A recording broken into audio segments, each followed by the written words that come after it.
5년 전 회사 업무로 인해 사이타마에서 아타미로 정근을 가게 되었습니다. 처음 가는 곳이라 설레기도 했고 아타미는 일본에서도 유명한 온천 도시라 기대가 컸습니다. 특히 회사 기숙사비가 거의 무료라는 말에 더욱 마음이 들떴습니다. 현실은 기대와 좀 달랐지만요. 아타미에 도착하자마자 바로 지사로 가서 상사에게 인사를 드렸습니다. 상사는 간단한 업무 이야기를 한 후 오늘은 기숙사에서 푹 쉬세요라고 말하며 하루를 마무리하라고 권했습니다. 그래서 저녁까지 시간이 남아 아타미의 거리를 둘러보기로 했습니다. 낯선 도시를 산책하는 기분은 꽤 좋았습니다. 산책을 마치고 기숙사로 돌아왔지만 여전히 흥분을 가라앉히지 못하고 있었습니다.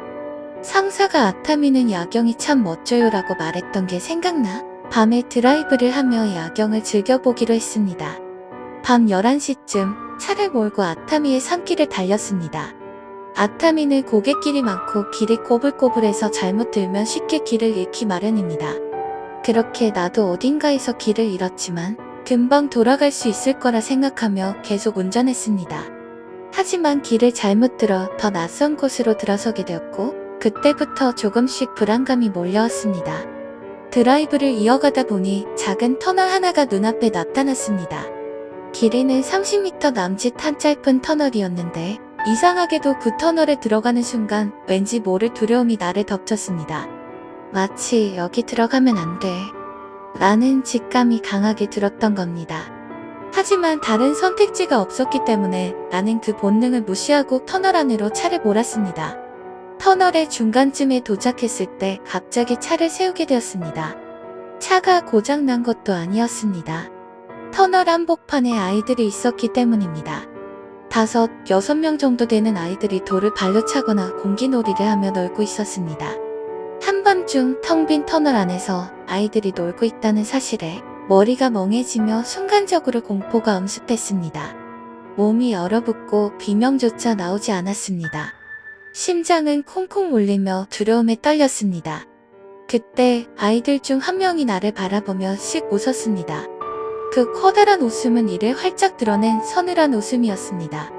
그 순간 나는 온몸에 공포가 가득 차 비명을 지르며 차를 후진시켰습니다.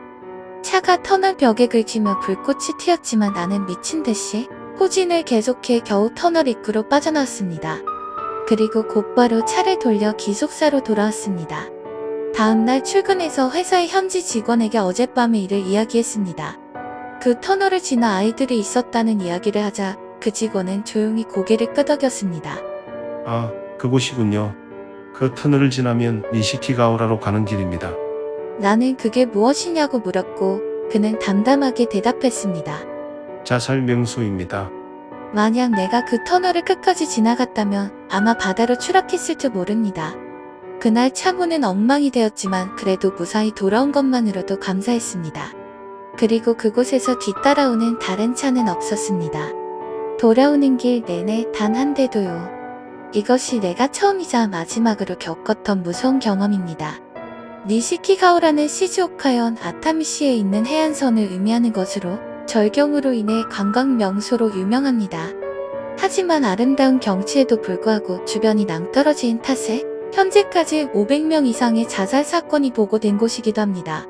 그 탓에 현재는 성인 키 정도의 경계 철책이 세워져 있으며 일본에서도 유명한 심령 스폿 중 한 곳으로 손꼽히고 있습니다. 이곳에서 찍은 사진에는 종종 심령 사진이 찍히는 경우가 있다고 하며 원한을 가진 지방령이 여러 붙어 있다고 전해집니다.